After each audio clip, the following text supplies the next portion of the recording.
राजा भैया और केंद्रीय गृह मंत्री अमित शाह की मुलाकात की खबरों ने यूपी की सियासत को गरमा दिया है। भले ही ये मुलाकात दक्षिण भारत में हुई है, लेकिन प्रतापगढ़ से लखनऊ तक इसका असर दिख रहा है। अमित शाह और राजा भैया की मुलाकात की अलग ही मायने निकाले जा रहे हैं। उत्तर प्रदेश में लोकसभा चुनाव की राजनीतिक जमीन पर एक बार फिर बदलाव होता दिख रहा है। भारतीय जनता पार्टी यूपी में मिशन 80 के साथ चुनावी मैदान में है। ऐसे में पार्टी हर सीट के लिए चुनावी समीकरण को तैयार करके बैठी है।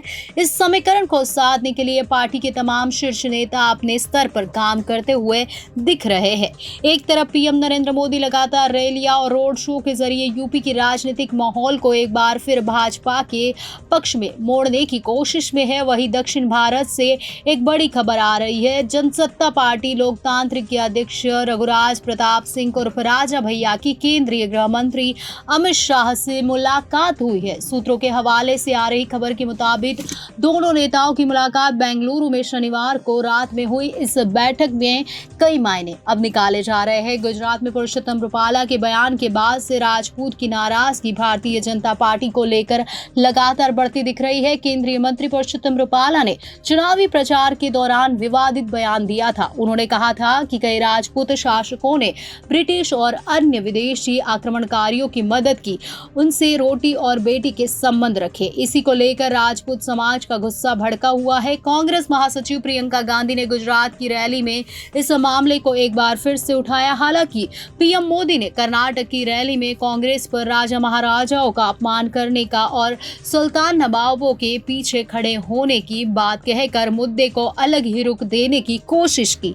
पिछले दिनों आगरा लोकसभा सीट पर भाजपा उम्मीदवार एसपी सिंह बघेल को राजपूत वोटरों की नाराजगी का सामना करना पड़ा। उनके खिलाफ मुर्दाबाद के नारे भी लगे। अब भाजपा ठाकुर वर्ग की नाराजगी को दूर करने की कवायद में पूरी तरह से जुट गया है। लोकसभा चुनाव के प्रचार के दौरान कई अन्य जगहों से भी राजपूत वोटरों की नाराजगी का मामला सामने आया है। ऐसे में भारतीय जनता पार्टी का शीर्ष नेतृत्व इस प्रकार की किसी भी समस्या को बड़ा रूप लेने से पहले निपटाने की तैयारी में जुट गया है। केंद्रीय गृह मंत्री शाह और राजा भैया की मुलाकात को भी इसी नजरिए से देखा जा रहा है। उत्तर प्रदेश की राजनीति में राजा भैया 2 विधायकारों वाली जनसत्ता पार्टी के अध्यक्ष हैं। वो लगातार क्षेत्र में सक्रिय रहते हैं और उनकी पकड़ राजपूत वोट बैंक के बीच काफी देखी जाती है। पूर्वांचल से लेकर पश्चिमी उत्तर प्रदेश तक राजपूत वोट बैंक के बीच राजा भैया अपनी मजबूत पकड़ रखते हैं। ऐसे में अमित शाह और उनकी मुलाकात से इस वोट बैंक को एक बड़ा संदेश देने की कोशिश